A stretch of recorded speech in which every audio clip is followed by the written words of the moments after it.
Assalamualaikum warahmatullahi wabarakatuh. Waalaikumsalam warahmatullahi wabarakatuh. Salam sejahtera untuk kita semua. Yang terhormat Bapak Hendri Setiantoro selaku Direktur dari CV Mitra Solusi, kami ucapkan selamat datang.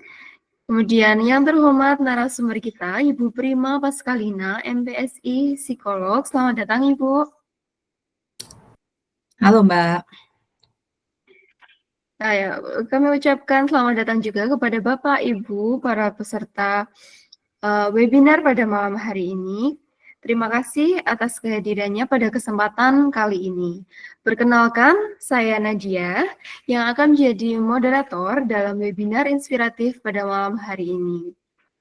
Pertama-tama kita panjatkan puji syukur kepada Tuhan Yang Maha Esa, karena berkat rahmat-Nya kita bisa berkumpul dalam acara webinar Membangun Potensi Anak di Era Digital, Cara Menangkap Minat dan Bakat Sejak Dini, yang diselenggarakan oleh Student Blitz Examination dari CV Mitra Solusi. Dalam agenda webinar hari ini, kita nanti akan bersama-sama mendengarkan pemaparan materi dari narasumber kita yang hebat dan berpengalaman. Kemudian nanti akan ada sesi tanya-jawab interaktif, di mana nanti peserta bisa mengajukan pertanyaan secara langsung kepada narasumber. Dan nanti juga di akhir acara akan ada door prize yang menarik bagi penanya, 3 penanya pertama yang memberikan pertanyaan yang luar biasa. Jadi Bapak Ibu jangan ragu untuk aktif bertanya, nggih. Sebelum itu izinkan saya menyampaikan beberapa aturan singkat, nggih. Nanti selama pemaparan materi nanti bisa dimatikan mikrofonnya. Kemudian nanti akan penyampaian pertanyaan bisa dilakukan melalui kolom chat maupun bertanya langsung ketika pemaparan materi dengan menggunakan fitur raise hand terlebih dahulu. Fitur raise hand ini di bawah tampilan Google Meet ada telapak tangan, nggih, nanti bisa diklik saja seperti itu. Mungkin langsung saja bisa kita mulai, nggih, Pak Hendri dan Ibu Prima. Oke, baik. Terima kasih, Mbak Nadia. Selamat malam. Ini semuanya kayaknya ibu-ibu gitu ya. Dari ada Ibu Hesti, Bu Rahma, Ibu Edika gitu ya. Salam kenal. Kita mulai saja gitu ya, meskipun mungkin ada beberapa peserta yang mungkin akan join menyusul gitu ya, supaya tidak terlalu malam gitu ya nanti selesainya gitu ya untuk ibu-ibu di sini. Sesuai dengan tema yang akan kita bahas gitu ya, ini apa sih sebenarnya yang akan kita paparkan gitu ya pada malam hari ini, yaitu terkait dengan bakat minat anak gitu ya, apalagi kalau kita yang sudah punya anak-anak gitu ya, ini nanti arahnya ke depan mau dibawa kemana gitu ya, supaya mereka bisa efektif, bisa optimal gitu ya, bisa memaksimalkan seluruh potensi-potensi yang dimiliki dan bisa sejalan dengan kesesuaian ya, khususnya untuk sekolah, kuliah, bahkan di dunia pekerjaan nantinya, seperti itu. Oke, saya izin untuk share screen dulu ya untuk ibu-ibu. Nanti dalam proses sekiranya ibu-ibu mau bertanya, monggo ya, silahkan saja, sehingga nanti tidak harus menunggu di akhir sesi gitu ya. Jadi kita seperti diskusi atau ngobrol santai-santai saja lah, seperti itu. Oke, topiknya sih sebenarnya kita melihat dari tren yang ada saat ini gitu ya, karena kan sekarang ini eranya sudah era digital ya, semuanya apa-apa berbasis IT gitu. Kemudian dan anak-anak sekarang juga sudah istilahnya melek IT gitu ya, sudah banyak belajar tentang tidak hanya secara perangkat, bahkan mungkin ada yang menguasai juga dari sisi software, atau yang sekarang lagi tren itu juga artificial intelligence, seperti itu. Nah, kita sebagai orang tua juga perlu mengikuti tren perkembangan juga gitu ya, supaya pada saat membantu anak ketika menentukan apa sih yang sesuai dengan bakat minatnya itu, kita bisa juga terupdate ya dengan tuntutan yang ada di eksternal. Karena pengembangan ini tidak hanya bicara tentang potensi anak, tetapi bagaimana anak ini nantinya bisa adaptif juga dengan situasi atau tren yang ada di luar, seperti itu. Oke, jadi yang paling penting langkah pertama berarti apa? Ya, kita kenali dulu gitu ya, minatnya anak-anak itu apa, bakatnya itu seperti apa. Baru nanti kemudian sebagai orang tua gitu ya, kita membantu mereka untuk mengarahkan atau memfasilitasi kebutuhan mereka supaya minat dan bakatnya itu berkembang, seperti itu. Oke, yang perlu sebenarnya kita sadari gitu ya, bahwa setiap anak itu terlahir secara unik dan istimewa. Artinya mungkin yang kita perlu sadari gitu ya, bahwa kita tidak bisa membandingkan satu anak dengan anak yang lain, itu yang pertama. Kemudian pada dasarnya anak itu ya ibaratnya seperti apa ya namanya, punya pattern gitu ya, karena kalau kita bicara bakat itu sebenarnya adalah sesuatu yang teridentifikasi sesuai dengan genetik gitu ya. Jadi ada istilahnya itu secara gennya itu apa nih yang paling kuat, itu sudah ada. Jadi istilah kertas kosong ini mungkin kalau di dunia berbakat minat anak itu mungkin kurang relevan gitu ya, karena pada dasarnya setiap anak sudah punya patternnya, tinggal bagaimana itu dioptimalkan, tinggal bagaimana itu dimunculkan, karena kadangkala bakat atau minat itu tidak muncul gitu ya, sudah tenggelam dengan berbagai macam rutinitas seperti itu. Nah, termasuk juga masalah kecerdasan gitu ya, isu kecerdasan ini seringkali juga menjadi aspek yang sering dipertanyakan. Nah, kita juga perlu tahu gitu ya, kecerdasan setiap anak itu juga akan berbeda-beda. Ada anak yang mungkin dia ahli di bidang perhitungan, matematik gitu. Tetapi ada juga yang kecerdasannya lebih ke arah verbal. Nah, sehingga kita perlu tahu gitu ya, dia ini kuatnya di mana. Kemudian ada yang dia memang lebih ke yang pemahaman secara abstrak gitu. Atau misalnya dia lebih menguasai sesuatu yang sifatnya itu praktis gitu ya, misalnya menggunakan alat musik gitu ya, seperti itu. Jadi konfigurasinya itu akan sangat berbeda-beda. Bisa nggak, memungkinkan nggak kecerdasan itu double gitu, misalnya menguasai secara numerik gitu ya, dan juga menguasai verbal? Mungkin saja seperti itu. Bahkan mungkin bisa menguasai 3 sampai 4 jenis kecerdasan seperti itu. Nah, jadi itu yang harus sebenarnya kita perlu identifikasi di awal gitu ya. Karena seringkali yang kemudian anak ini semuanya dikasih ya, kadang orang tua pengen nyoba semuanya dikasih, padahal belum tentu cocok seperti itu. Jadi supaya apa yang kita berikan, fasilitas yang kita berikan, fasilitas ini dalam arti kesempatan untuk belajar dan mengimprove ya, itu supaya lebih terarah, itu akan sangat baik sebenarnya kita perlu mengidentifikasi hal tersebut dari awal, seperti itu. Nah, apa sih yang membedakan antara bakat dan minat? Seperti itu. Ini kan satu hal yang seringkali dikorelasikan bakat, minat gitu. Apa sih yang membedakan antara bakat dan minat gitu? Nah, bakat itu adalah sesuatu yang sifatnya sudah genetik gitu ya, atau kita bisa menyebutnya keturunan. Seringkali kalau misalnya ibu-ibu lihat gitu ya, ada yang orang tuanya itu ahli banget di musik, anaknya itu pasti ahli juga di musik.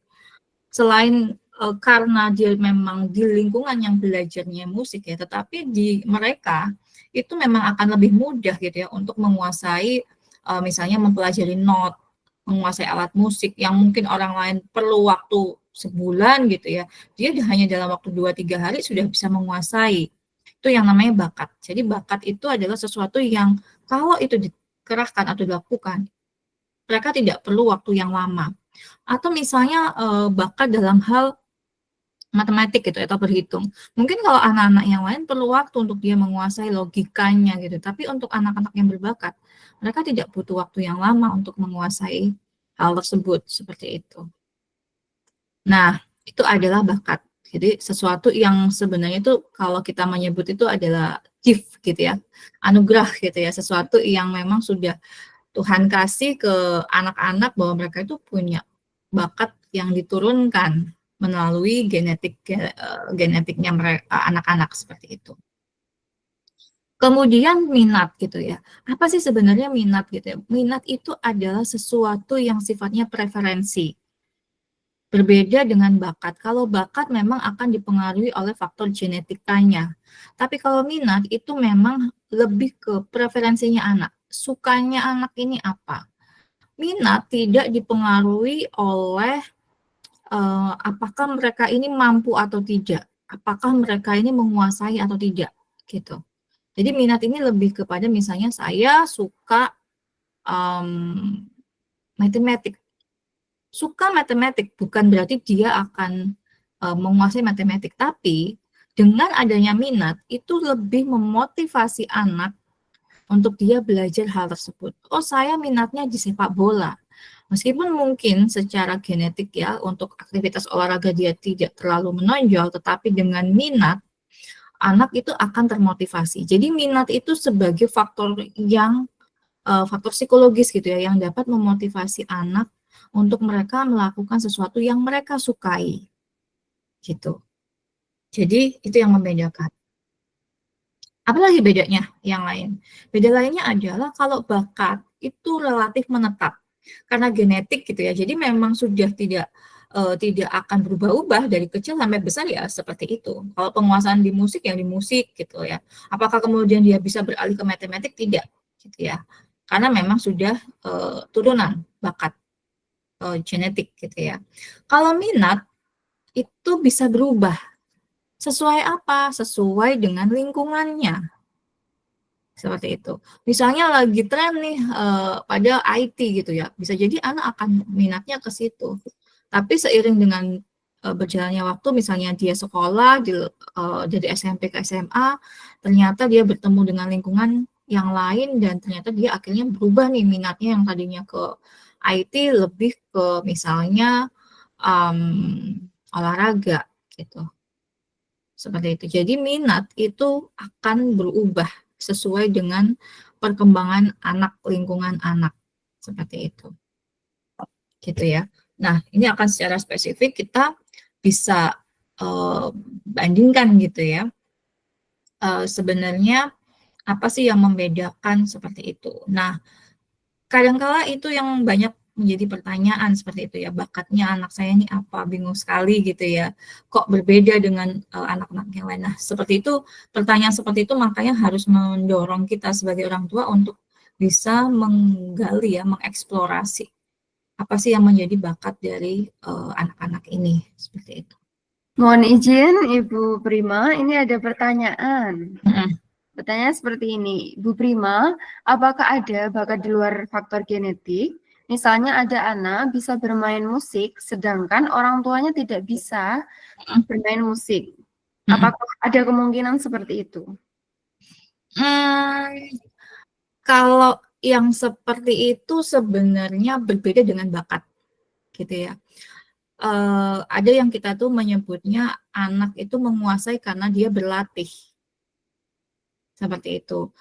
Umumnya gitu ya, bakat itu turunan. Jadi kalau turunan pasti orang tuanya juga seperti itu. Kecuali gitu ya, mungkin pada saat itu orang tuanya tidak concern ke situ ya, memang tidak diarahkan ke situ mungkin bisa. Tapi ada turunan atau bakat yang yang diturunkan ke anak. Apakah misalnya orang tuanya bukan pemusik, kemudian anaknya jadi pemusik? Ya bisa saja seperti itu. Karena mungkin saja orang tuanya pada saat itu tidak mengeksplor gitu ya, bakatnya seperti apa. Jadi ya hanya melakukan usual yang ada, aktivitas yang ada seperti itu. Nah, makanya kita sebagai orang tua itu perlu sekali untuk mengeksplorasi, apalagi untuk anak-anak yang mulai di umur 5 tahun sampai ke umur 10 tahun itu fase-fase emas kalau menurut saya gitu ya. Bahkan ada yang mengeksplorasi itu di umur 2 tahun. Apa itu bakat tuh bisa sampai kelihatan. Kalau misalnya ibu-ibu pernah lihat gitu ya di internet gitu ya, ada beberapa anak umur 2 tahun dia sudah bisa mahir banget untuk menguasai alat musik atau misalnya dia menguasai suatu jenis olahraga tertentu, itu pasti bakat. Karena umur 2 tahun itu kan apa yang mereka mau tahu gitu ya, kalau dikasih instruksi kan juga akan sangat terbatas seperti itu ya. Jadi itu pasti bakat, meskipun mungkin orang tuanya tidak memiliki atau tidak menunjukkan kemampuan yang sama gitu ya, karena bisa jadi ya orang tuanya tidak mengeksplorasinya waktu itu, seperti itu. Seringkali itu adalah ketika anak punya bakat, tidak tereksplorasi dan akhirnya bakat itu menjadi istilahnya bakat terpendam. Sesuatu yang mungkin itu tidak disadari ya tidak tereksplorasi dengan baik, kemudian akhirnya tidak come up gitu ya ke dalam suatu perilaku, ya akhirnya hanya menjadi suatu bakat saja, hanya sebagai suatu potensi, seperti itu. Jadi sebenarnya kan agak disayangkan sebenarnya gitu.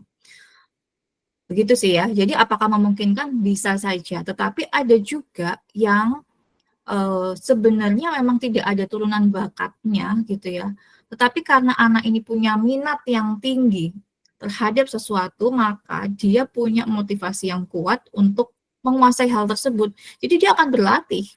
Mungkin berlatihnya dia lebih panjang dibandingkan anak yang punya bakat. Tapi apakah yang tidak punya bakat itu dia tidak bisa ahli? Ya bisa tetap. Keuntungannya itu kalau punya bakat itu adalah dia lebih cepat prosesnya. Seperti itu. Satu, dia lebih cepat prosesnya, mungkin penguasaan kompleksitasnya dia juga lebih unggul. Itu sih. Jadi sebenarnya bakat itu suatu privilege kalau saya menyebutnya. Kalau misalnya dia unggul di matematika terus kita bisa asah gitu ya, mereka nggak akan butuh waktu lama untuk menguasai matematik. Bahkan kalau misalnya ibu-ibu pernah tahu gitu ya, ada anak umur sekian gitu udah tahu logika matematik, itu memang bakat. Seperti itu. Gitu ya kira-kira. Jadi kalau yang ditanyakan tadi ada 2 kemungkinan. Satu, memang ada turunan, cuman waktu itu orang tuanya tidak mengeksplor sehingga akhirnya menjadi bakat terpendam yang kemudian anaknya yang tereksplorasi gitu ya. Tapi yang kedua bisa jadi memang tidak ada bakat, hanya saja karena didukung minat yang kuat oleh anak gitu ya. Jadi dia ya berlatih terus-menerus jadi orang yang ahli di bidang tersebut. Itu juga bisa seperti itu. Gitu ya kira-kira. Nah, oleh karena itu sebenarnya kita sebagai orang tua memang tidak bisa membanding-bandingkan ya, misalnya itu lo pintar cepat. Nah, itu kita harus hati-hati gitu ya. Karena memang ya privilege setiap anak akan berbeda-beda dan kita tidak istilahnya tidak bijak gitu ya, kurang bijak kalau misalnya kita membandingkan ya anak berbakat dengan yang tidak berbakat, ya gimana gitu ya. Kayak kita kan tidak bisa memilih genetik apa yang akan optimal untuk masuk ke dalam tubuh kita gitu ya. Itu kan sudah istilahnya Tuhan yang atur seperti itu. Sehingga orang tua itu fungsinya adalah memfasilitasi. Jadi apa yang unggul di anak ini, ya itu yang di-push untuk difasilitasi. Gitu ya kira-kira. Iya. Ini ada pertanyaan lagi, Ibu Prima. Dari Ibu Rahmadewi. Pertanyaannya seperti ini. Permisi Bu, jadi kayak tes menggunakan sidik jari itu outputnya bisa lebih akurat ya, karena ada faktor genetik tadi. Bisa terbaca dari menggunakan sidik jari seperti itu. Jadi kalau tes sidik jari itu saya katakan bisa akurat, tapi ada time frame-nya gitu ya.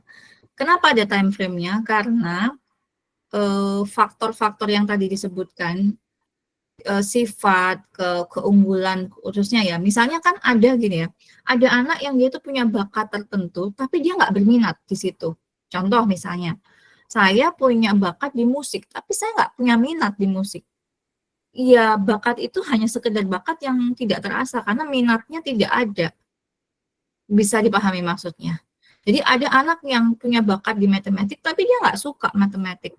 Ya akhirnya itu tidak terdorong seperti itu. Nah itu minat itu dipengaruhi faktor lingkungan sebenarnya juga.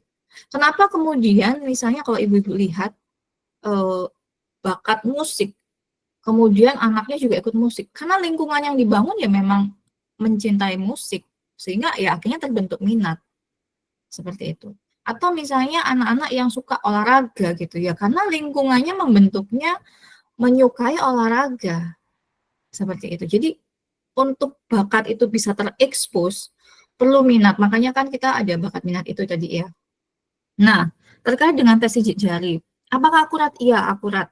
Tapi akuratnya itu kisaran anak bayi baru lahir itu bisa sih, tapi mungkin secara apa ya, garisnya mungkin masih tipis gitu ya.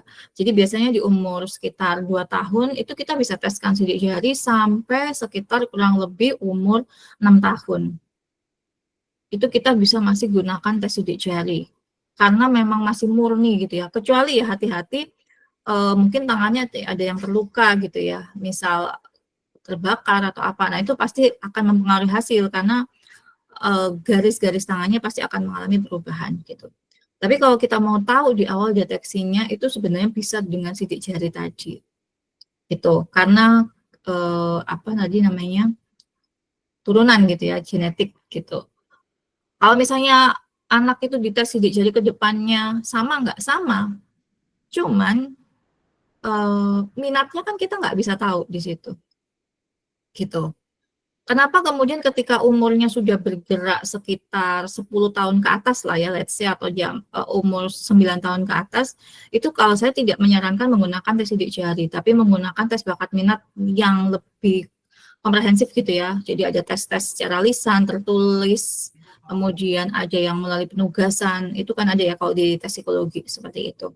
Kenapa? Karena sudah ada faktor lingkungan yang mempengaruhi, seperti itu. Khususnya dikaitkan dengan minat. Begitu sih. Jadi tes itu kapan waktu yang cocok? Sidik jari cocok ketika anak-anak masih kecil. Tapi kalau Baik. sudah masuk ke sekolah ya pasti ada penyesuaian gitu ya. Gitulah kira-kira ya. Saya bisa Baik. lanjut ya, Mbak? Iya, silakan Ibu Oke. Prima. Baik. Jadi ini ya, saya ulangi lagi gitu ya. Jadi bakat itu adalah potensi anak yang sifatnya bawaan, genetis sejak lahir, perlu diasah, karena kalau tidak diasah ya hanya sebatas bakat saja, gitu. Jadi keuntungannya dengan bakat ketika berusaha menguasai sesuatu, dia tidak perlu waktu yang lama, cepat banget, seperti itu. Gitu ya, dan hasilnya bagus, itu bakat. Kemudian kalau proses mengenali bakat itu sebenarnya memang tanggung jawab orang tua gitu ya. Karena anak juga nggak terlalu ngerti gitu apa itu bakat gitu ya. Mereka hanya taunya bermain seperti itu. Dan pasti setiap anak itu punya bakat. Kadang kan kita tuh suka, ya ini mah sukanya ngacak-ngacak aja gitu mainnya. Padahal ngacak-ngacak itu berarti dia sedang mengeksplorasi sesuatu. Nah, itu yang harus kita cari tahu. Ngacak-ngacak apa? Dia sedang suka mengeksplorasi apa? Suka misalnya apa ya istilahnya itu melakukan riset versi dia gitu ya, karena dia sedang mengeksplorasi dunianya. Seperti itu. Gitu ya. Oke. Kemudian nah, yang perlu diperhatikan, bakat itu tidak sama dengan kecerdasan. Jadi berbeda dengan IQ ya. Jadi mungkin ada yang bertanya gitu ya, bakat sama nggak sih dengan IQ? Beda gitu ya. Kalau bakat itu lebih ke aspek kemampuan yang sifatnya motorik dan keterampilan yang terlihat. Kalau kecerdasan atau IQ itu adalah kapasitas berpikir. Dan itu memang tidak terlihat secara kasat mata gitu. Gitu ya. Dan bakat ini akan menjadi orang yang expert ya, ujungnya akan menjadi orang yang expert ketika memang dia dilatih terus-menerus. Seperti itu. Jadi jangan berharap oh dia punya bakat terus dia bisa sendiri. Itu kecil kemungkinannya gitu ya. Jadi bakat itu selalu perlu dilatih, dikuatkan seperti itu. Nah, dikuatkan dengan apa? Minat. Kenapa? Karena minatlah yang mendorong anak untuk termotivasi untuk dia belajar. Makanya tadi saya sempat cerita ya di awal, dia punya bakat matematik tapi dia nggak punya minat di situ. Apa yang menggerakkan dia untuk belajar lebih dalam? Nggak ada. Gitu. Nah, kira-kira kalau seperti itu gimana ya? Itu yang jadi pertanyaan. Dia nggak punya minat, tapi ada bakatnya di situ. Minat itu dibentuk dengan rutinitas aktivitas sehari-hari. dia pertama kali dikenalkan dulu gitu ya, buat dia tertarik dengan hal tersebut seperti itu. Sehingga dia bisa menikmati aktivitas itu. Minat itu adalah membuat anak dia bisa berlama-lama untuk melakukan aktivitas itu. Coba bayangkan gitu ya, ketika dia suka minat dengan IT gitu. Dia bisa menghabiskan waktu seharian mengutak-atik coding, dia bisa mengeksplorasi nyoba ini itu karena minatnya gitu. Jadi minat bisa dibangun dengan lingkungannya yang support. Kita bisa mengenalkan dulu, membuat anak itu menjadi tertarik dengan itu. Gitu. Gimana kalau misalnya sudah dicoba tapi tidak, ya sudah nggak apa-apa. Nanti by the time itu biasanya akan bisa. Hanya saja perlu dikenali apa sih bakat lainnya lagi. Gitu. Ingat tadi anak mungkin bisa punya beberapa bakat, bisa 2, bisa 3, bisa 4 seperti itu. Gitu ya. Nah, kalau mengacu pada teori multiple intelligence ini terkait dengan bakat gitu ya. Bakat itu dibagi ke dalam 9 ya. Dulunya sih 8, sekarang menjadi 9 ya perkembangan risetnya gitu ya. Yang pertama adalah bakat anak untuk menjalin hubungan interpersonal dengan orang lain. Jadi ada anak itu yang gampang banget untuk dia itu interaksi dengan orang lain. Bisa gampang dapat teman baru. Komunikasinya bisa begitu bagus. Sensitivitas untuk memahami orang lainnya begitu bagus. Itu bakat loh, ibu-ibu. Jadi kalau misalnya ibu-ibu melihat, kok anak saya tuh suka ngasih gitu ya, itu bakatnya memang dia membangun hubungan interpersonal untuk bisa membangun trust dengan orang lain itu bagus gitu. Cuman yang kadang saya pernah dapat pertanyaan gitu ya, dia tuh suka banget memberi gitu, cuman kan kadang yang diberi itu sesuatu yang seharusnya bukan harusnya diberi gitu ya, misalnya yang hadiah orang tua dengan harga mahal sama dia dikasih. Nah, ya karena anak nggak mengerti itu, makanya sebagai orang tua perlu diarahkan, bukan melarang jangan ngasih gitu ya, karena itu sudah template bawaan secara genetiknya, dia memang anaknya interpersonal intelligence-nya oke, gitu. Ingin memberi sesuatu, menolong seseorang. Tinggal dikasih semacam arahan gitu ya, apa yang boleh dikasih, apa yang tidak boleh diberikan, seperti itu.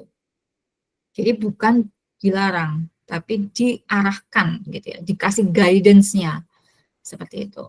Kemudian yang kedua adalah linguistik gitu. Linguistik ini bicara tentang kemampuan anak untuk berkomunikasi. Berkomunikasi ini perlu diingat tidak hanya secara lisan ya, tetapi secara tertulis itu juga.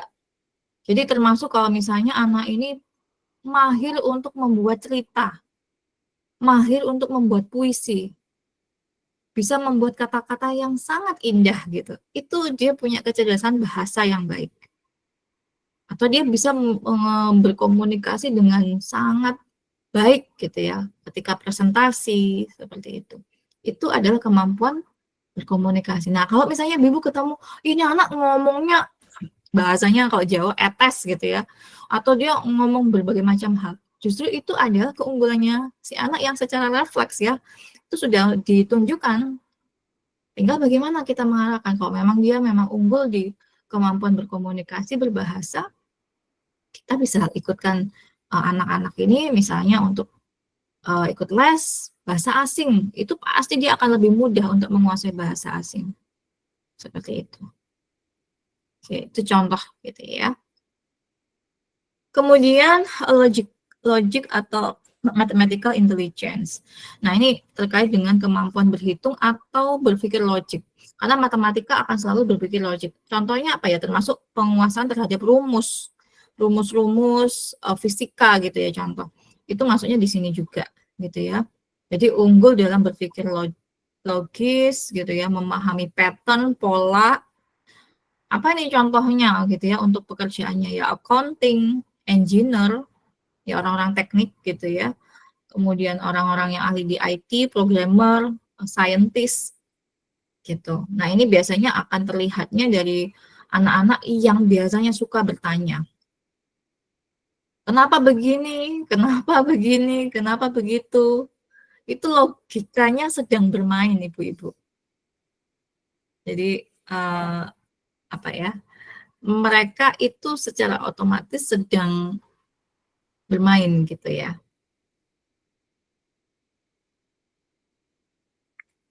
Seperti itu. Kemudian naturalist intelligence ini bicara tentang sensitivitas terhadap lingkungan gitu ya. Memang dia suka dengan aktivitas di luar gitu ya. Misalnya berkebun, dia suka bertanam, bercocok tanam seperti itu.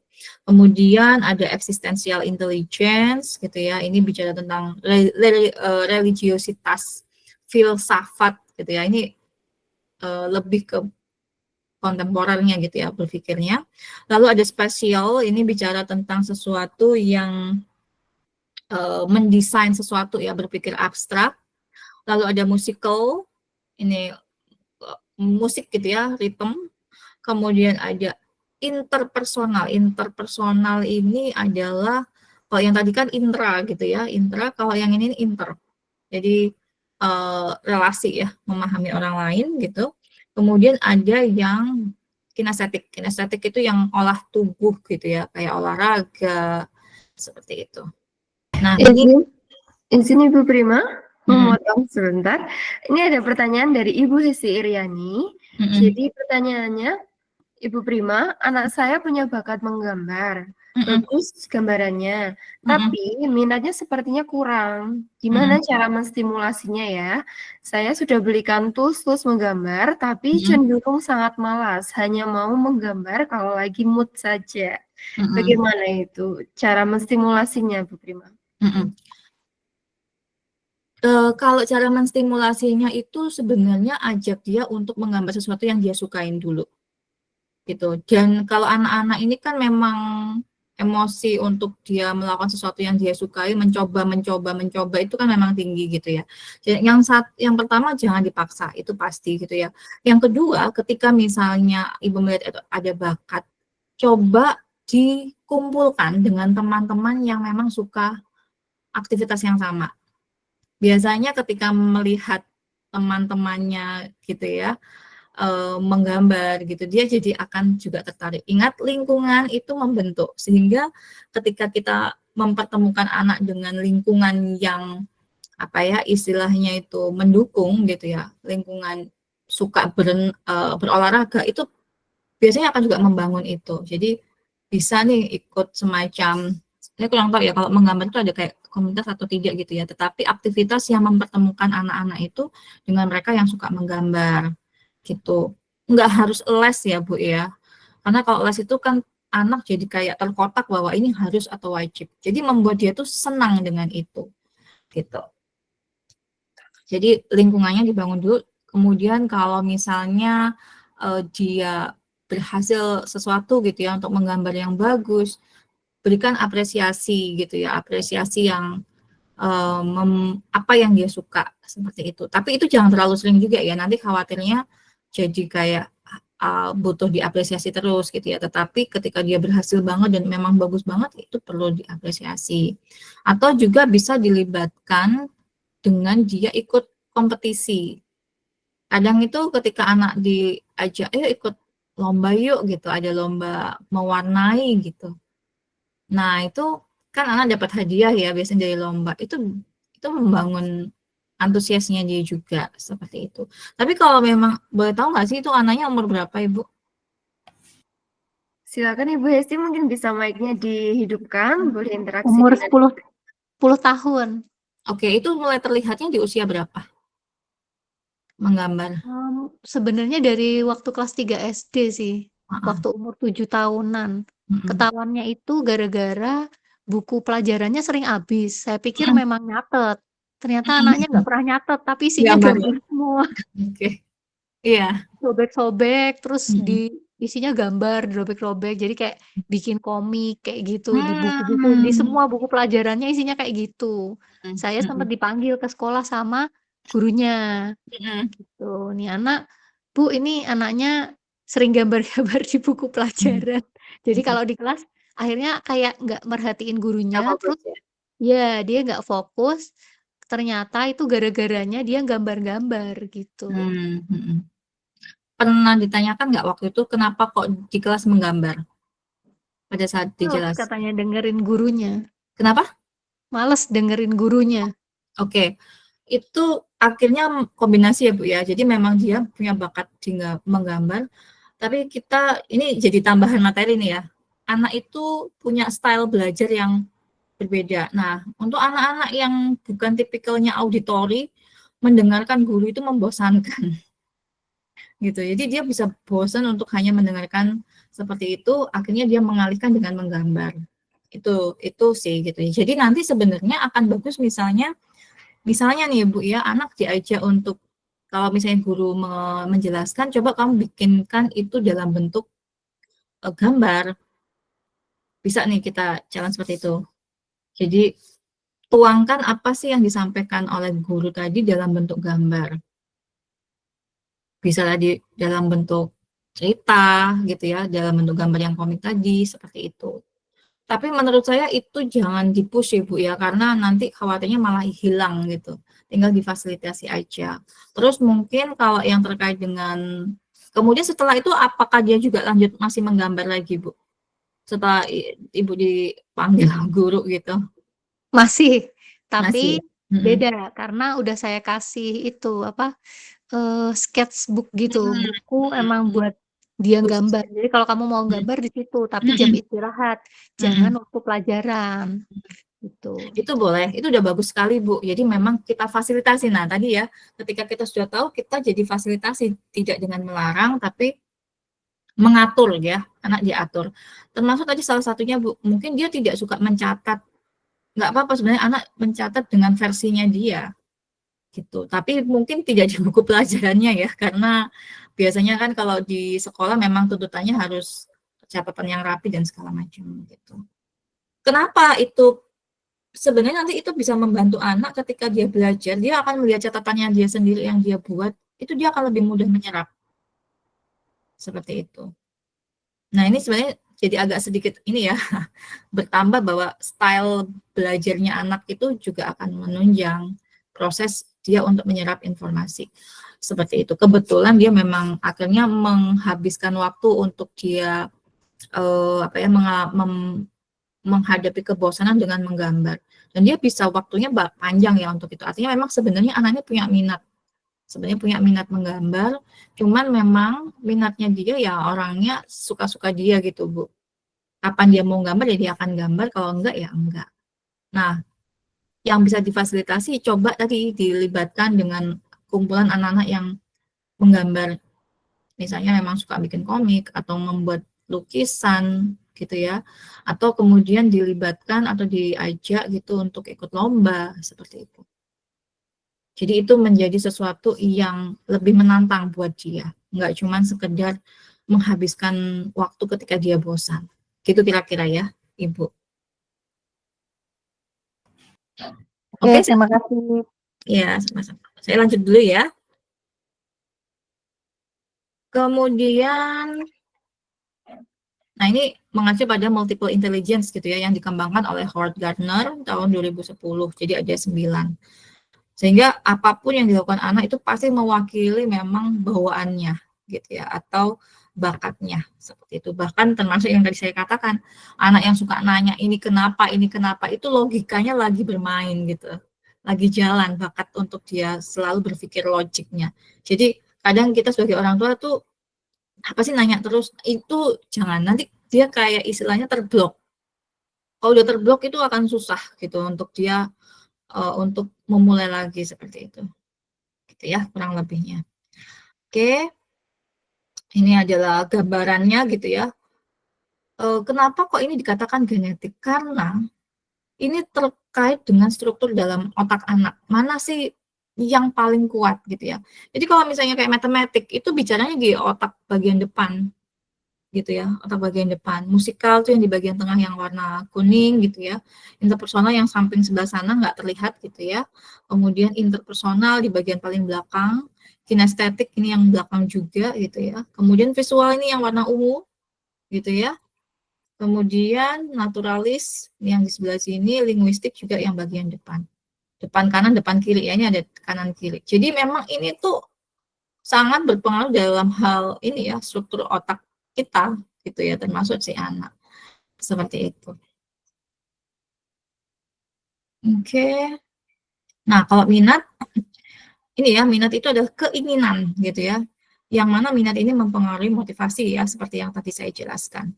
Nah, kalau tes minat itu ada gitu ya, berdasarkan teori Holland, minat seseorang itu akan dipengaruhi oleh tipe kepribadian juga. Dan ini juga akan dipengaruhi oleh budaya maupun lingkungan. Seperti itu. Sehingga minat itu makanya tadi akan bisa berubah-ubah gitu. Tadinya dia suka olahraga apa, kemudian tiba-tiba dia suka musik, tiba-tiba dia suka membaca, itu sangat akan dipengaruhi oleh satu tipe kepribadian, kedua terkait dengan lingkungan, gitu ya, dan budaya yang dibiasakan di dalam lingkungan, seperti itu. Oke, nah kalau menurut teori Holland gitu ya, minatnya anak itu atau minat kita ya secara overall itu dibagi ke dalam 6 gitu ya. Jadi kalau Holland menyebutnya itu kode kepribadian. Ada yang realistik. Apa itu realistik? Realistik itu adalah minat anak untuk sesuatu yang praktis, yang dia megang sesuatu kayak pertukangan gitu ya, memasak. Itu sesuatu yang menggunakan alat-alat di tangan. Itu realistik. Termasuk yang komputer itu maksudnya realistik. Nah, kalau investigatif itu adalah dia suka riset. Dia suka mencari tahu sesuatu gitu ya.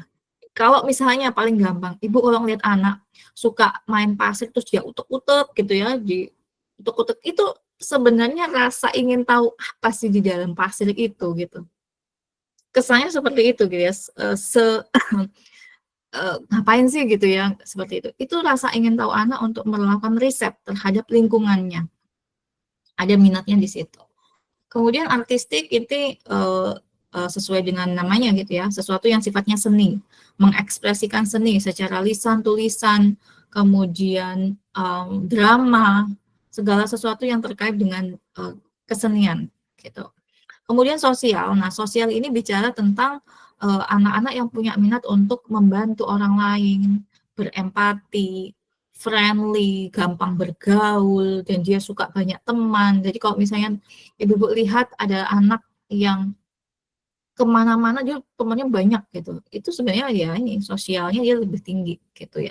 Kalau dia minat sosialnya tinggi, terus kemudian secara bakat interpersonalnya juga tinggi, wah itu dia bisa jadi orang-orang yang unggul nanti di dalam lingkungannya, misalnya jadi pemimpin gitu ya, atau dia menjadi orang yang kalau di lingkungan kerja jadi negosiator bisa gitu ya, terus dia jadi orang yang punya pengaruh gitu ya, karena dia lebih mudah untuk bergaul seperti itu. Kemudian enterprising ini adalah orang-orang yang suka mempengaruhi gitu ya. Bedanya apa dengan sosial? Kalau sosial itu murni dia membantu orang lain, menolong orang lain. Jadi kalau misalnya ibu-ibu melihat mereka suka memberi, nah itu maksudnya sosial. Tapi kalau ibu-ibu melihat anak-anak ini dia suka merintah atau dia suka mengarahkan, kamu ke sana gitu kalau bermain. Itu sebenarnya enterprising-nya dia yang sedang berjalan. Karena dia mempengaruhi, memerintah gitu ya, kemudian mengajak gitu, itu enterprising. Dan kedepannya arahnya pasti menjadi pemimpin umumnya seperti itu. Kemudian konvensional ini yang terstruktur gitu ya. Jadi dia suka, kalau ibu-ibu pernah tahu gitu, anak dia suka menata yang urut gitu ya, mainannya ditata, itu sebenarnya dia konvensional, tipikal anak yang dia suka rapi. Seperti itu. Diurutkan dari besar ke kecil. Nah, itu anak-anak yang konvensional, suka yang sistematis gitu. Itu ya, jadi kita bisa tahu personality kodenya anak-anak gitu. Oke, kemudian ini ya contoh untuk penjelasannya ya, minat by Holland itu apa saja. Realistik tadi ya, seperti yang saya sudah jelaskan, bicara tentang penggunaan alat. Contohnya apa? Merakit mainan, bermain balok, berkebun, membuat kerajinan tangan gitu ya. Itu realistik. Investigatif itu misalnya dia suka buku dia suka baca buku terus dia coba risetkan gitu ya, itu investigatif seperti itu. Termasuk yang mereka misalnya suka teka-teki gitu ya, suka sesuatu yang membuat apa ya istilahnya tuh yang problem solving, itu masuknya di investigatif. Kemudian artistik ini sudah umum gitu ya, yang terkait dengan seni. Sosial ini terkait dengan mungkin dia suka bermain peran gitu ya. Kalau anak-anak, aku mau jadi guru, aku mau jadi dokter, seperti itu. Nah, kemudian enterprising ini biasanya kalau enterprising itu menonjol sekali. Anak-anak yang dia bisa menjadi leader dalam kelompok itu bisa kelihatan. Enterprising-nya dia tinggi gitu ya, minatnya. Seperti itu. Kemudian konvensional gitu ya, ini seperti mengatur buku, dia bukunya rapi gitu. Itu kita bisa lihat dari aktivitas dia gitu ya. Kalau yang misalnya dia rapi karena disuruh, nah itu beda. Ini dia rapi karena memang inisiatifnya dia sendiri gitu. Dia mengatur mainannya diatur dengan rapi gitu. Itu memang dia ke arah yang menyukai segala sesuatu yang tersistematis ya, terorganisir. Gitu. Baik, izin Ibu Prima, mengacu tentang pertanyaannya Ibu Hesti tadi. Tadi kan anaknya memang mau menggambar kalau lagi mood saja. Apakah ada treatment untuk anak-anak yang memang suka moody seperti itu, supaya bisa mengatasi moodinya dia gitu? Sebenarnya kalau anak-anak kita belum bisa bilang dia moody ya, karena anak-anak itu memang konsentrasinya nggak panjang gitu ya. Dalam arti pasti ada fase dia harus rehat. Ya itu memang sudah strukturnya seperti itu. Jadi moody itu biasanya nanti remaja itu kita baru bisa lihat. Tapi kalau anak-anak itu memang pasti dia akan suka ini apa namanya nggak akan lama gitu ya. Karena dia suka eksplor ini, suka eksplor ini, suka eksplor ini gitu ya, suka eksplorasi apapun. Atau dia memang suka melakukan sesuatu sesuai ya kapan dia ingin gitu. Cuman yang menjadi catatan ketika kita sudah tahu polanya, difasilitasi dan kemudian digiring pelan-pelan aja dengan apa ya aktivitas-aktivitas yang terkait dengan itu. Seperti itu. Dan sebenarnya jangan menutup ruang untuk dia mencoba yang lain. Hanya karena dia misalnya suka menggambar atau musik, itu aja. Enggak gitu ya. Tapi kita coba juga memberikan ruang ke dia untuk mengeksplorasi yang lain juga. Seperti itu.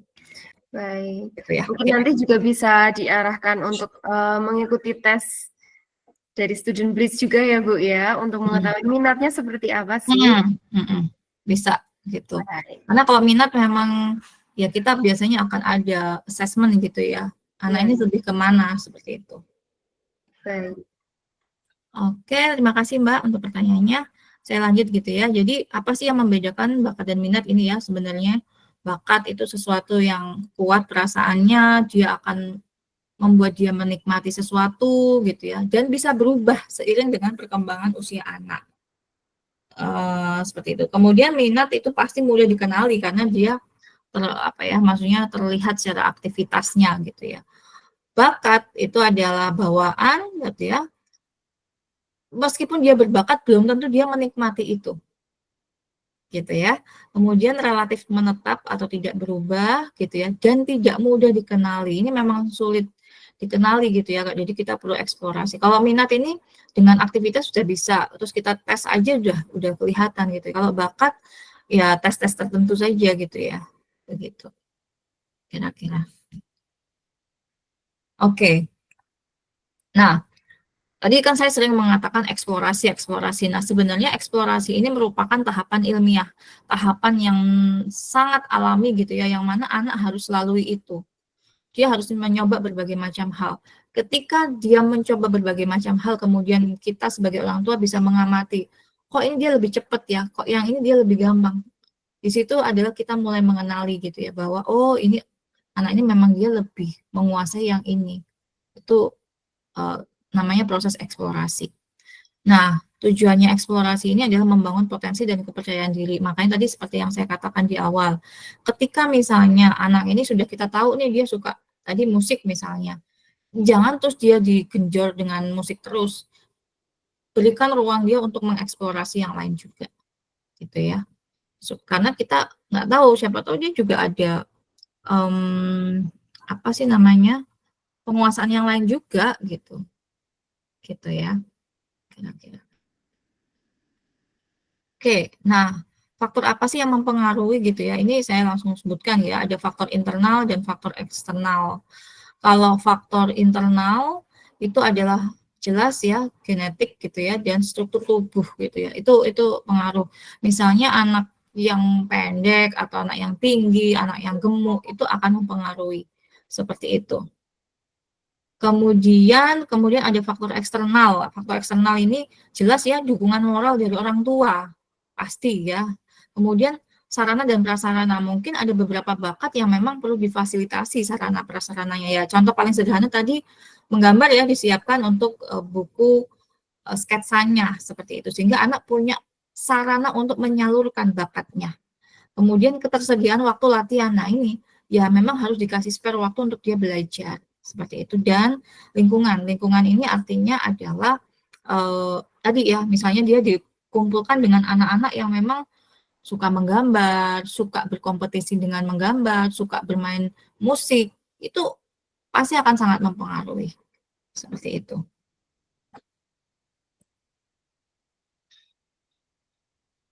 Oke.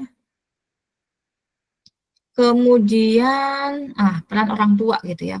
Peran orang tua ini ada 4 gitu ya. Peran orang tua ini yang pertama adalah harus melakukan observasi, seperti itu ya. Karena yang bertemu dengan anak kan ya orang tua ya, terus-menerus seperti itu. Kemudian menyediakan lingkungan yang kaya stimulasi. Nah, stimulasi untuk anak-anak ini sangat penting. Makanya apapun itu kita berikan stimulasi yang banyak supaya kita bisa eksplorasi juga. Oh, dia ternyata nggak cuma menguasai musik, oh ternyata dia menguasai ini. Seperti itu gitu ya. Ternyata dia bisa juga menjadi pemimpin kalau di dalam lingkungannya. Makanya akan sangat baik itu anak banyak dipertemukan juga dengan lingkungan-lingkungan yang baru supaya kita bisa lihat seperti itu. Kemudian kesempatan eksplorasi gitu ya. Jadi ketika kita sudah siapkan stimulasinya, dieksplorasi tadi gitu. Makanya kadang kalau misalnya anak-anak lagi ngelakuin sesuatu yang ngapain sih kamu kayak gitu, itu kita sebagai orang tua tahan-tahan lah gitu ya untuk ngomong seperti itu. Tapi kita bisa tanya, apa yang kamu sedang lakukan? Apa yang bikin kamu menarik? Yang bikin kamu tertarik ya untuk ngelakuin hal ini gitu. Jadi kita ingin tahu, mengeksplor sebenarnya apa sih yang membuat dia suka melakukan hal itu gitu ya. Kemudian komunikasi yang efektif gitu ya, artinya tadi kalau dia memang melakukan hal tersebut tidak sesuai, contoh tadi ya, ada salah satu klien saya yang anaknya suka banget ngasih, jadi bahkan hadiah yang mahal dari orang tuanya dikasih ke ke teman-temannya gitu, sampai kaget juga, jangan dimarahi gitu ya. Ya sudah itu kan udah terlanjur dikasih ya gimana ya, cuman kita kasih arahan gitu. Kita kasih penjelasan, kita kasih batasan gitu ya, tapi tidak dengan langsung melarang atau menyalahkan karena kan ya memang mereka nggak ngerti gitu. Jadi kita sebagai orang tua lah yang harus membantu mereka untuk memahami apa yang boleh, apa yang tidak boleh, apa yang kapan itu bisa dilakukan, kapan itu tidak bisa dilakukan. Seperti yang tadi disampaikan salah satu peserta ya, tidak dengan melarang, jangan menggambar, tapi dikasih waktu nanti menggambarnya pada saat apa. Jadi anak itu tahu gitu. Kemudian pemanfaatan teknologi secara bijak. Nah ini karena banyak sekali ya pemanfaatan teknologi gitu ya, ini perlu memang bijak ya, perlu pendampingan juga seperti itu karena ya tidak bisa dihindari ya dengan teknologi sekarang ini sangat masif. Tapi bagaimana teknologi itu bisa digunakan untuk membantu anak gitu ya atau membantu orang tua gitu ya dalam proses dia mengeksplorasi gitu ya. Misalnya pada saat mengeksplorasi, mencari ide, menggambar, nggak apa-apa loh kita bersama anak, ayo coba kita search yuk gitu misalnya. Gambar apa ya yang menarik untuk bisa kamu buat, misalnya seperti itu. Atau apapun gitu ya, termasuk pemanfaatan teknologi juga untuk membantu anak lebih mengenali diri, itu juga bisa. Seperti itu. Lalu dukungan emosional dan motivasi. Dukungan emosionalnya apa ya? Anak itu kadang ada lelahnya gitu ya. Kalau dia nggak mau menggambar ya mungkin dia lagi lelah gitu. Jadi ya jangan terlalu dipaksa gitu. Tapi terus dimotivasi gitu ya, dan tetap dikasih ruang untuk dia mendapatkan tantangan. Kadang kalau anak yang punya bakat, dia itu bosennya bukan karena dia bosen dengan itu ya, tapi dia ngerasa aku sudah nguasain ini, ngapain aku harus belajar lagi? Ngapain aku harus ngelakuin lagi? Makanya untuk anak-anak yang punya bakat, itu seringkali gitu ya, ada kalau beberapa kasus itu kalau di kelas, dia justru suka bikin onar gitu kadang jadi komplain ya. Kenapa? Karena dia ngerasa, aku belajar ini aku udah gampang, udah bisa. Sehingga untuk anak-anak yang seperti ini, kita harus kasih challenge yang lebih tinggi lagi, gitu. Supaya dia tidak merasa bosan gitu ya. Jadi memang dia akan dikasih challenge. Misalnya kalau matematik, ya dikasih soal yang lebih sulit. Menggambar, dikasih tantangan untuk menggambar yang lebih sulit. Seperti itu. Gitu kira-kira ya. Kemudian bagaimana sih mengeksplorasi bakat dan minat gitu ya. Nah ini sebenarnya banyak teknik gitu ya. Tadi seperti yang sudah saya bahas di awal, ada yang namanya fingerprint gitu ya. Tapi fingerprint ini ya terbatas dari segi waktu, time frame usia gitu ya. Kalau usianya sudah 10 tahun ke atas sebenarnya saya tidak terlalu menyarankan pakai fingerprint, tapi lebih baik menggunakan tes bakat minat gitu yang sebenarnya itu lebih banyak eksplorasinya seperti itu. Karena kalau fingerprint ini kita tidak tahu dari sisi kapasitas IQ, tapi lebih ke memang dia lebih menonjolnya di mana, seperti itu. Baik, berarti nanti anaknya bisa diarahkan untuk mengikuti tes dari Student Blitz ya, Bu ya? Ya, bisa. Ini salah satunya juga yang tes psikologi online ini adalah mengidentifikasi gitu ya, anak ini bakatnya kemana, minatnya kemana, dan kita bisa mengelaborasi. Nah, ini biasanya kalau untuk anak SD gitu ya, sebenarnya akan sangat baik gitu ya. Kalau untuk SMP itu biasanya akan lebih memudahkan untuk dia nanti memilih SMA-nya nanti ke arah mana. Kalau misalnya SMA nanti bisa juga membantu untuk kuliahnya nanti kemana gitu. Harapannya kenapa sih kok perlu diidentifikasi seperti itu supaya proses coba-cobanya itu ya, kan ini proses anak untuk mencoba-mencoba itu lebih terarah gitu. Sehingga dia akhirnya nanti dia akan mahir di mana, dia mahir di mana gitu. Itu yang membuat anak sebenarnya sukses di masa yang kedepannya gitu. Kalau nyoba-nyobanya nggak terarah gitu ya, akhirnya dia nggak menguasai atau tidak ahli atau tidak mahir dalam hal apapun seperti itu. Nah itu akan membuat anak justru kedepannya agak susah untuk berkompetisi seperti itu. Ingat sekali lagi, tapi ya untuk proses kompetisi ini kita sebagai orang tua harus hati-hati ya, tidak boleh terlalu nge-push sampai anak stres, itu juga hati-hati gitu ya. Tapi yang penting kita eksplorasi dulu dengan menggunakan berbagai macam tools ya, termasuk salah satunya tes online gitu ya, selain observasi dan bermain. Observasi dan bermain itu biasanya untuk anak-anak yang umur 5 tahun, 6 tahun, 7 tahun, 8 tahun, itu masih bisa gitu ya. Tapi kalau udah masuk sekolah itu biasanya sudah, karena pengaruh lingkungan sekolah juga ada gitu, karena kan di sekolah sudah mulai diajak untuk melakukan banyak hal ya aktivitasnya, seperti itu. Ya, baik. Ini ada pertanyaan lagi Bu Prima. Nah, di era sekarang ini kan kalau dilihat waktu orang tua bertemu dengan anak itu kan cenderung sangat sedikit porsinya. Nah, berkaitan dengan observasi anak, tentunya tidak dapat dilakukan secara intens. Nah, apa sih saran yang bisa diberikan oleh untuk orang tua dapat mengetahui anak dengan waktu bertemu yang cenderung sedikit seperti itu? Bagaimana cara observasinya dengan waktu yang minim seperti itu? Oke. Ya ini memang tantangan gitu ya sebenarnya. Kalau memang waktu yang minim ya memang kita mungkin perlu bantuan pihak ketiga gitu ya. Termasuk salah satunya ya tadi menggunakan tools itu lebih cepat gitu ya, karena mungkin kita nggak ada waktu untuk observasi gitu ya. Itu bisa menggunakan tools entah fingerprint ataupun tes psikologi online gitu ya. Tapi itu hanya untuk eksplorasi saja ya. Tetap untuk proses optimalisasinya ya tetap ya kita perlu luangkan waktu gitu. Mungkin nggak perlu banyak gitu ya. Misalnya sehari paling nggak diluangkan 30 sampai 1 jam. 30 sampai 1 jam aja, seperti itu. Terus ketika hari Sabtu Minggu, nah itu lebih banyak mungkin porsinya, begitu. Jadi memang ya harus diluangkan sih ibu-ibu gitu ya. Nggak usah terlalu banyak gitu ya, sekitar 30 menit per hari itu oke kalau di jam kerja atau di hari kerja gitu ya.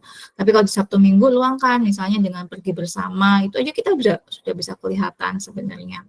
Termasuk misalnya kita juga kalau di 30 menit bisa apa ya kita observasi.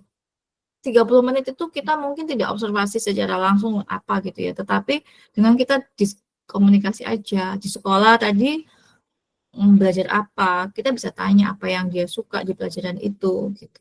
Komunikasi. Jadi observasi dan bermain, atau kita 30 menit kita ajak bermain. Nah, kita yang mengatur mau mainan apa ya, misalnya kita mau cek gitu ya, dia suka nggak sih dengan sesuatu yang riset.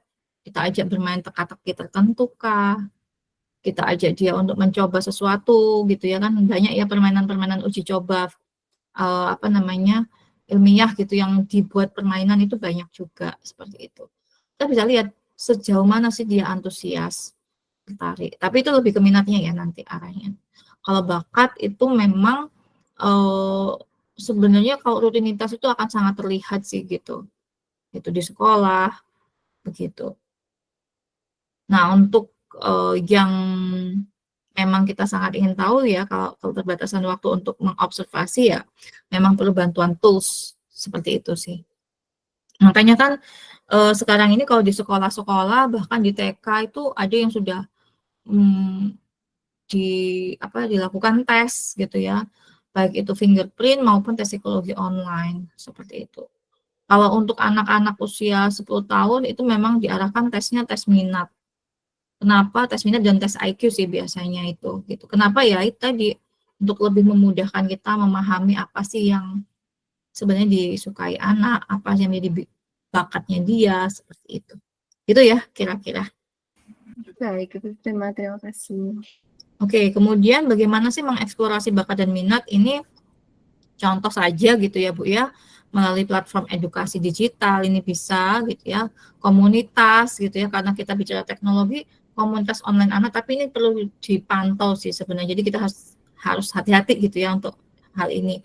Kalau bisa komunitas offline itu lebih safe sebenarnya, dan itu juga merangsang untuk proses dia untuk berkomunikasi ya dengan lingkungan. Kemudian Bersosialisasi lah ya. iya, bersosialisasi. Kemudian ada kursus juga, baik online mau offline, seperti itu. Ada yang pernah, saya pengen tahu anak saya bisa musik atau enggak, dikasih les gitu. 3 bulan ternyata dia kok enggak ada antusias minat gitu ya, terus progresnya lambat, ya sudah akhirnya orang tuanya enggak dilanjut. Nah itu kan sebenarnya proses uji coba juga ya, namanya orang tua seperti itu. Oh ternyata memang dia enggak ada bakat di situ, anaknya juga enggak ada minat di situ. Terus nyoba dileskan olahraga seperti itu. Kalau memang kan mahal gitu ya, sudah cari yang budgetnya minim aja, misalnya diikutkan apa namanya, kalau bermain sepak bola gitu ya, mungkin sama temennya seperti apa, kayak gitu. Gitu sih. Jadi kalau sekarang memang kalau terkait dengan teknologi ya menggunakan platform edukasi digital itu bisa, seperti itu. Nah, ini contoh-contoh kegiatan praktis gitu ya yang mungkin bisa dilakukan eksperimen sains sederhana di rumah. Itu banyak sih saya ada tahu buku yang bisa membantu anak untuk eksplorasi itu. Nah, ini perlu pendampingan ya, misalnya kenapa ya kok air itu ketika 3 warna dicampur warnanya kok jadi ini gitu. Hal-hal sederhana seperti itu bisa. Kemudian melukis ya, kerajinan tangan, itu kita bisa cek aja dengan kita kasih sesuatu gitu ya, misalnya stick apa sih namanya, stick es krim. Coba kita bikin sesuatu. Nah, itu kalau anak yang memang kreatif dia untuk berimajinasi itu bisa bikin sesuatu yang kadang kita nggak duga. Bahkan ada yang bikin apa ya namanya tuh kayak squash kayak gitu untuk jadi bikin boneka, itu ada gitu. Padahal hanya dengan dia melihat contoh. Itu bakat juga gitu ya.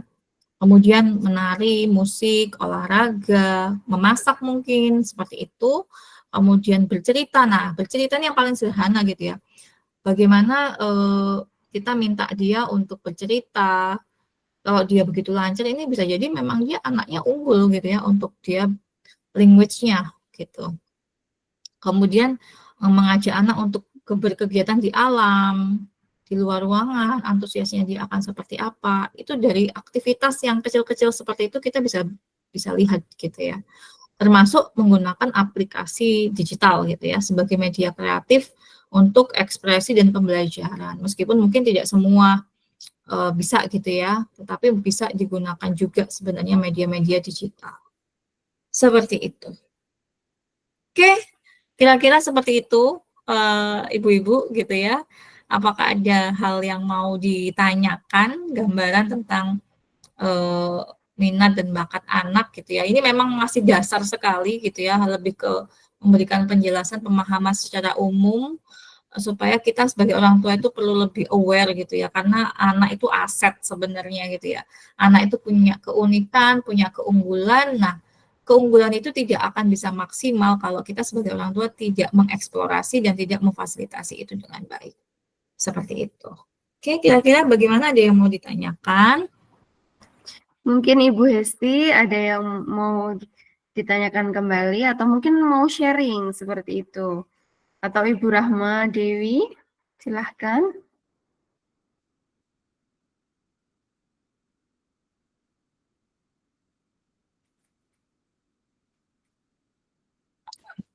Atau mungkin Ibu Adika bisa bertanya atau sharing juga.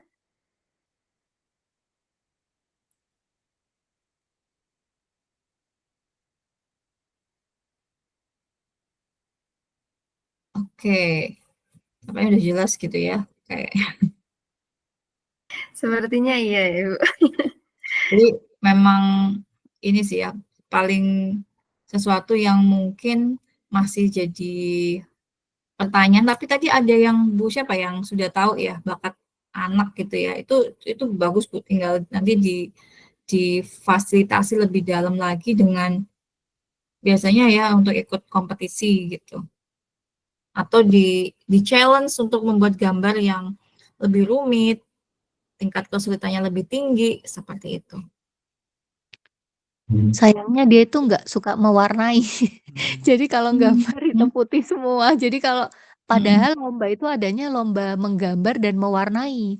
Nah itu dia pasti ketika ikut kompetisi nggak menang-menang dia. Oh, sudah Sukanya diikutkan gambar ya. hitam putih. Kenapa kok dia nggak suka mewarnai, Bu?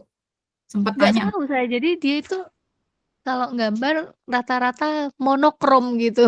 Oh, oke. Gambar komik Mungkin gitu nanti loh. Jadi akan jadi ya iya, monokrom gambar orang gitu, kayak gitu-gitu. Nggak Itu suka yang itu mewarnai. Jadi kalau biasanya nanti bagusnya kalau ada lomba-lomba yang terkait dengan desain abstrak itu bisa Bu diikutkan seperti itu. Gitu. nah iya gitu ya. Mm, Oke, nanti dicoba lagi. mm.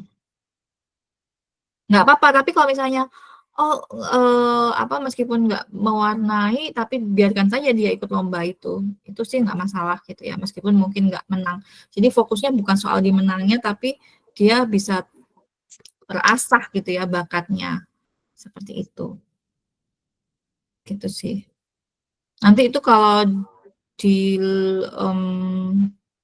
sebenarnya kan banyak juga tuh Bu ya, kalau yang gambar-gambar, kalau desain itu bisa sampai ini loh Bu, dimonetisasi gitu ya. Kalau itu sampai bagus ya, meskipun nggak berwarna gitu, itu bagus banget juga gitu Bu. Ya, nanti cari peluang-peluangnya seperti itu. Ya, tadi kaitannya dengan minat berarti memang harus dikumpulkan ke ini ya, karena ke satu circle yang sama supaya jadi booster yang lebih pas gitu ya. Jadi bakatnya dapat, minatnya dapat, di booster dengan circle-nya, lingkungannya gitu ya, Bu Prima ya. Mm-mm. Jadi circle itu pasti akan pengaruh gitu. Kenapa kok kemudian anak-anak itu yang mahir itu karena lingkungannya ya lingkungan yang seperti itu juga gitu.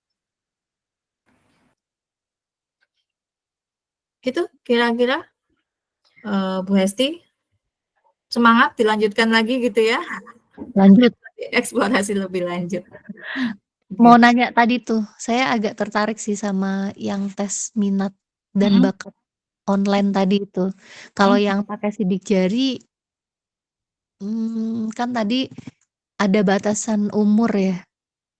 Nah, kalau Bu, yang kalau lebih akurat kalau usianya itu yang tadi batasan umurnya berapa tadi? Nggak lebih dari 10 tahun ya, yang pakai apa sidik jari tadi. Kalau yang tes yang apa tadi bakat dan minat online itu tadi, itu ada batasan umur kayak gitu juga nggak? Oke, jadi sebenarnya saya jelaskan dulu gitu ya Bu ya. Sebenarnya kalau tes sidik jari itu bisa sampai usia kapanpun. Cuman kenapa kalau dari saya tidak terlalu merekomendasikan ketika anak itu sudah usia 10 tahun ke atas lah gitu. Karena faktor lingkungan itu lebih besar. Kalau sidik jari itu kan pure hanya genetik kayak gitu ya. Seperti itu. Jadi kita hanya tahunya ya itu saja. Nah, kalau nanti anak yang sudah usia 10 tahun kan dari lingkungan keluarga itu sudah membentuk gitu ya. Kemudian sekolah juga sudah membentuk juga, informasinya kan dia sudah lebih kaya. Sehingga itu pasti akan mempengaruhi cara berpikir anak. Nah, itu kalau di sidik jari tidak bisa. Karena sidik jari itu ya bawaan, dia tidak peduli lingkungan apapun yang mempengaruhi, sehingga akhirnya lebih direkomendasikan tes bakat minatnya gitu ya, itu menggunakan tes psikologi. Nah, tes psikologi apa seperti tes psikologi online seperti itu. Apakah ada batas waktu? Ada, Bu. Karena kalau di tes psikologi online itu tesnya tidak akan sama satu tahapan usia atau satu level sekolah level pendidikan itu tidak akan sama. Misalnya kalau anak SD kemudian ada anak SMP dan ada anak SMA itu nanti tesnya pasti akan berbeda-beda. Seperti itu. Jadi secara norma pengukurannya juga akan berbeda karena pasti ada penyesuaian-penyesuaiannya juga. Seperti itu. Nanti apakah yang usia kuliah bisa nggak? Bisa gitu karena nanti tesnya juga akan berbeda kalau yang untuk kuliah. Gitu kira-kira Bu Hesti. Nanti kalau terkait dengan tes mungkin nanti bisa langsung ngobrol aja gitu ya dengan Mbak Nadia gitu ya untuk spesifik tesnya akan seperti apa kira-kira. Gitu Bu Hesti. Baik, nanti Ibu Hesti bisa menghubungi kami saja untuk mengikuti tes psikologi seperti itu dari Student Blitz. Baik, selamat datang, selamat malam Ibu Puspita yang baru bergabung. Mungkin mau sharing tentang anaknya atau ada pertanyaan-pertanyaan apa yang bisa diajukan ke Ibu Prima seperti itu.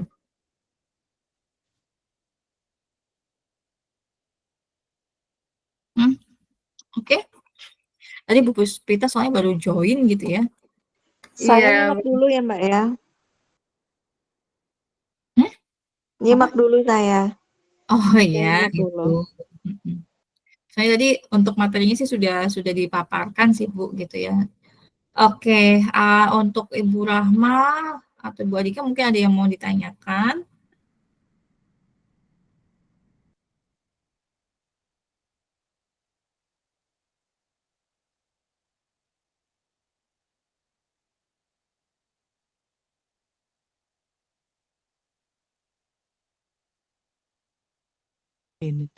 Belum ada pertanyaan.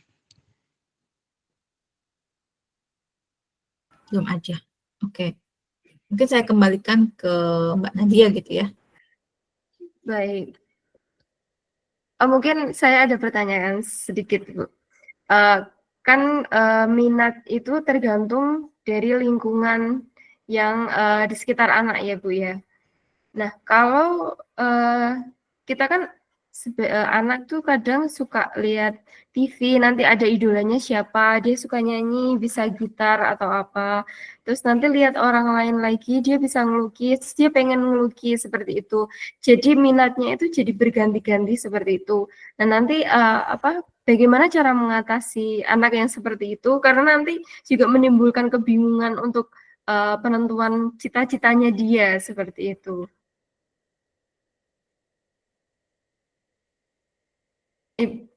Mic-nya belum hidup, Ibu. Oke, sorry. Jadi kalau anak-anak itu pasti akan berubah-berubah untuk minatnya. Apakah kemudian itu salah? Ya nggak salah. Itu wajar gitu. Yang perlu kita tahu minat mana yang itu bisa sinkron dengan bakatnya. Supaya apa? Itu nanti kita bisa kita bisa fasilitasi seperti itu. Karena minat aja nggak ada bakat bukan berarti dia nggak bisa, mungkin tapi effortnya lebih besar.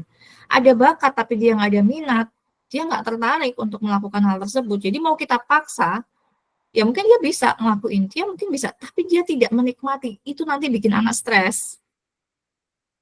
Mungkin dia tidak akan menyampaikan itu di awal gitu ya, karena ya namanya anak kadang suka ngikutin aja kata orang tua gitu ya. Tapi saya tidak rekomendasikan untuk dipaksa, karena kalau stres mungkin sekarang dampaknya nggak kelihatan, tapi nanti waktu dia SMP, SMA, bahkan kuliah, itu baru terlihat dampak stresnya anak karena kita sebagai orang tua terlalu memaksa sesuai dengan apa yang kita harapkan, seperti itu. Jadi makanya sangat penting bakatnya apa, minatnya apa, nah itulah supaya kita bisa memfasilitasi dianya bisa melakukan dengan cepat dan dia juga minat dengan itu, seperti itu. Bisa berubah-berubah ya nggak apa-apa, namanya juga anak gitu ya, yang dewasa saja kadang minatnya bisa berubah-berubah gitu ya, apalagi anak-anak gitu ya, yang memang dia masih dalam fase eksplorasi. Makanya eksplorasi itu penting sekali gitu. Nah, kalau dites, misalnya tes minat itu kita tidak akan hanya melihat dari satu saja minatnya yang unggul apa enggak, tapi biasanya kita akan melihat 3 minat tertingginya. Karena itu biasanya nanti ya bolak-baliknya di situ. Mungkin minat pertamanya di sosial, minat keduanya di enterprising, minat ketiganya misalnya di investigatif. Realistik. Ya, atau realistik misalnya seperti itu.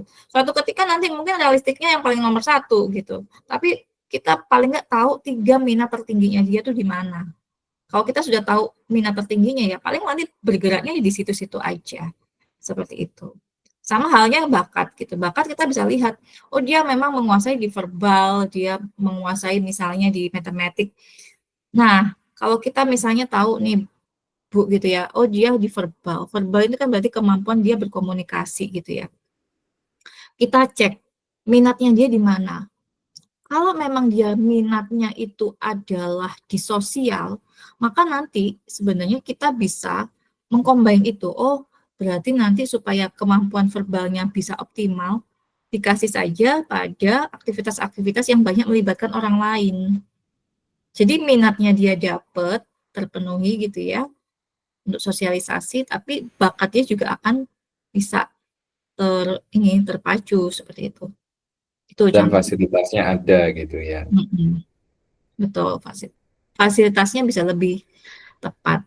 Ya ini memang kalau untuk orang tua challenge-nya gitu ya, karena bakat itu kayak permata, kalau saya menyebutnya. Ya kita harus usaha untuk bisa menemukan permata terbaik itu gitu, supaya anak-anak kita ini bisa mengoptimalkan seluruh potensi dia ya, gitu. Kira-kira. Baik, mungkin ada pertanyaan lagi, Bu. Misalkan ada anak nih, memang dia berbakat dalam seni, seperti menyanyi, seperti itu. Dia mengikuti lomba-lomba, diikutkan lomba dari sekolah juga. Cuma memang belum bisa menjuarai seperti itu. Kemudian dia jadi seperti kayak luntur gitu semangatnya untuk mengembangkan diri seperti itu. Nah, itu cara memotivasinya gimana? Kalau anak itu memang rata-rata ya, motivasinya masih motivasi eksternal. Jadi memang perlu dimotivasi dengan faktor eksternal. Ya anak-anak biasa begitu. Kadang kan kalau kamu bisa gini nanti kamu mama kasih apa itu gitu ya. Nah itu wajar gitu ya. Nanti seiring bertambahnya usia, semakin dia punya kemantapan personal, dia semakin mengenali diri sendiri, itu nanti pasti dia akan tumbuh, oh saya maunya ini. ketika dia bisa mendapatkan itu, kepuasannya adalah pada diri sendiri, tidak lagi bergantung pada motivasi dari luar seperti itu. Nah, kalau misalnya tadi dia memang termotivasi untuk menang misalnya, kemudian dia kecewa dan down. Nah, itu sebagai orang tua memang kita harus berempati ya, bahwa ya pastilah ya namanya nggak menang itu mengecewakan gitu. Nah, itulah kita sebagai orang tua tadi ada peran apa? Peran untuk membangun emosi dan membangun motivasi gitu ya. Ketika anak down, supaya dia tetap bersemangat, kita memberikan semangat. Kemudian kalau saya biasanya akan selalu bilang bahwa ya namanya lomba itu pasti ada menang dan kalah gitu ya. Jadi masih ada banyak kesempatan lagi di luar gitu ya.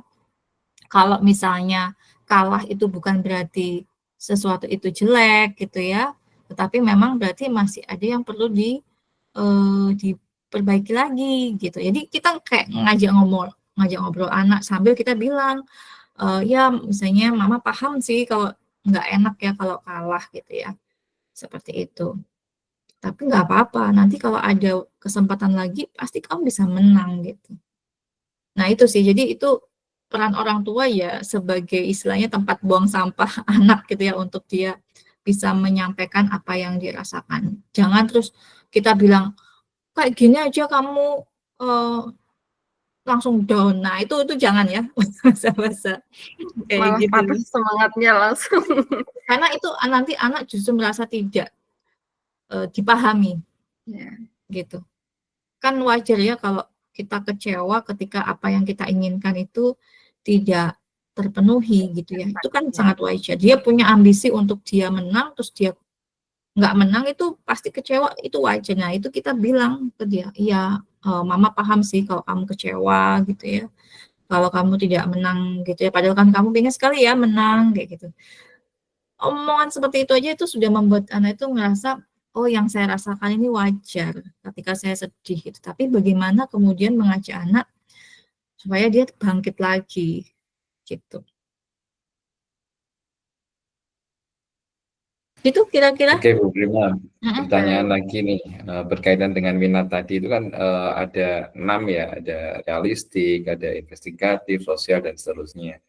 Nah, kalau ini dikaitkan dengan tes lagi ya, apakah misalkan nih kita tes pertama nih kita udah tahu nih 3 tertinggi ya, karena yang diambil itu kan tadi 3 tertinggi ya dari 6 itu kan, meskipun semuanya punya tapi ada 3 yang menonjol nih, karena rata-rata di apa namanya secara psikologis kan hanya diambil 3 ya tadi ya. Misalkan tadi ada ketemu realistik, ada sosial, kemudian ada apa namanya artistik gitu ya. Nah, sebaiknya nih untuk tes itu kita ini sebagai orang tua ini dilakukan secara apa namanya periodik ataukah hanya cukup sekali. Nah, ketika periodik ini yang lebih baik, karena tadi kan di setiap jenjang kan ada ini ya, ada variabel lain yang membedakan gitu ya antara anak SD dengan SMP dan seterusnya. Ini kalau menurut Bu Prima ini sebaiknya bagaimana gitu, untuk kaitannya dengan untuk mengetahui minat tadi ya, yang mungkin secara ini bisa berubah-ubah antara variabel mana yang mungkin akan menonjol dan seterusnya. Pengulangan itu kalau saya sih sebenarnya menyarankan itu dia setiap jenjang aja gitu ya. Makanya kan kalau untuk anak SD gitu ya, saya lebih menyarankan tuh ketika dia di usia ya mungkin di kelas 5 lah, atau paling nggak kelas 4. Kita bisa tes minatnya seperti itu. Karena kok kelas 1, 2, 3 itu mereka lagi proses adaptasi gitu ya. Adaptasi apa? Belajar nulis, belajar membaca, ngerjain tugas, terus kita mau kasih tes kayak gitu, aduh itu menurut saya kurang pas gitu ya.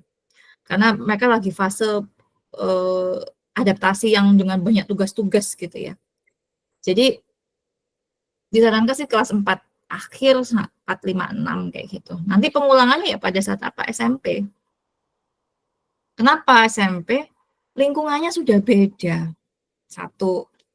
Kedua, apa yang dibaca itu sudah beda. Jadi itu pasti akan pengaruh. SD itu kan pasti masih main-main gitu ya. Apa yang dia baca kan masih dalam konteks yang terbatas. Kalau SMP kan sudah banyak yang akan dia baca ya. Wawasan dia kan, literaturnya dia mungkin nanti akan lebih banyak gitu ya. Pengalaman dia untuk bermain atau menemui pengalaman pribadi kan di SMP berbeda. Nanti SMA, iya beda lagi. Makanya kalau saya sih lebih menyarankan berjenjang gitu ya. Di SD, nanti di SMP, kemudian nanti di SMA, gitu. Seperti itu sih. Kalau dibikin apakah perlu per tahun? Enggak ya, enggak perlu setiap tahun terus kita pengen tahu minatnya apa, itu enggak perlu gitu ya. Karena seberubah-berubahnya itu tidak terus akhirnya setiap tahun berubah atau setiap bulan berubah, enggak gitu.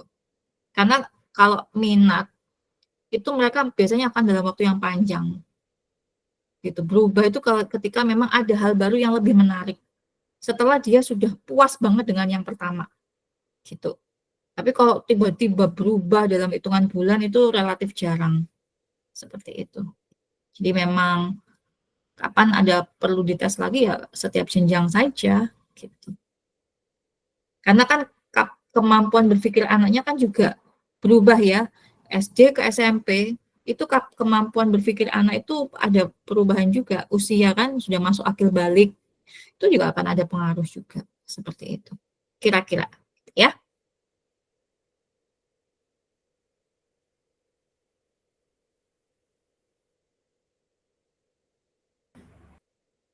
Baik, mungkin ada pertanyaan lagi atau mau sharing-sharing lagi?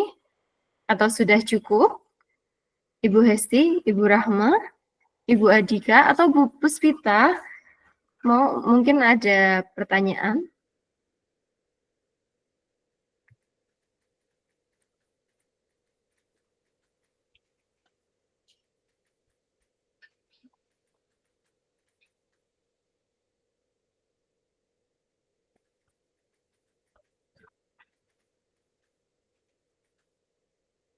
Oke, Mungkin cukup, nggih? cukup ya. Baik. Mungkin nanti Ibu Hesti, Ibu Rahma, dan juga Ibu Adika dan Ibu Puspita bisa memfollow ya Instagram dari Mitra Solusi untuk informasi webinar yang selanjutnya, karena webinar ini diadakan setiap bulannya seperti itu, akan diadakan secara terus-menerus. Jadi nanti mungkin bisa mengikuti webinar yang selanjutnya, karena tadi ada Bu Puspita ya yang terlewat ini materinya, seperti itu. Nanti mungkin bisa ikut di webinar selanjutnya. Nah, Instagram dari Mitra Solusi ini adalah KJA Mitra Solusi. Nah, ini sudah saya cantumkan di kolom komentar ya, Ibu. Bisa dilihat dan bisa dicatat nanti untuk nge-follow, dan juga nanti bisa menghubungi admin dari Mitra Solusi untuk informasi webinar yang selanjutnya.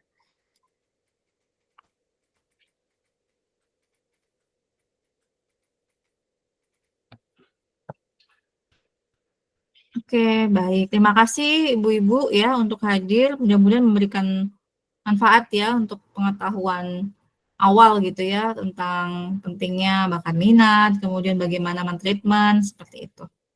Mudah-mudahan nanti ke depannya bisa ada waktu lagi gitu ya untuk kita diskusi hal yang lain lagi. Seperti itu. Terima kasih Mbak Nadia dan Ibu-Ibu yang lain, Pak Hendri. Ya, terima kasih Bu Prima dan peserta webinar pada malam hari ini. Ya, di kesempatan malam hari ini saya Hendy Siantoro sebagai Direktur CV Mitra Solusi ya mengucapkan terima kasih sekali lagi. Sampai jumpa pada webinar-webinar selanjutnya. Ini merupakan program edukasi dari Mitra Solusi untuk kepada orang tua semua yang punya kesempatan ya. Kemudian ada dukungan juga kepada pemerintah untuk membangun Indonesia Emas di tahun 2045. Nah, mudah-mudahan dari langkah-langkah yang kecil ini kita bisa bersama-sama bersinergi ya membangun negara, membangun bangsa Indonesia untuk mencapai Indonesia Emas di tahun 2045. Terima kasih semuanya dan selamat malam. Selamat malam. Mungkin akan saya infokan ya untuk Ibu Hesti dan Ibu Rahma Dewi ini beruntung mendapatkan door prize menarik berupa tes minat bakat yang diadakan oleh Student Blitz dari CV Mitra Solusi. Nanti untuk selanjutnya untuk pelaksanaan tes akan diinformasikan oleh admin kami seperti itu. Selamat sekali lagi untuk Ibu Hesti dan juga Ibu Rahma Dewi. Terima kasih kepada seluruh peserta yang sudah mengikuti webinar hingga hari ini, hingga akhir. Sampai jumpa di webinar berikutnya. Tetap semangat dan melakukan yang terbaik untuk tumbuh kembang anak kita. Saya Nadia sebagai moderator mohon maaf untuk kekurangannya. Salam sehat dan juga sukses selalu. Terima kasih.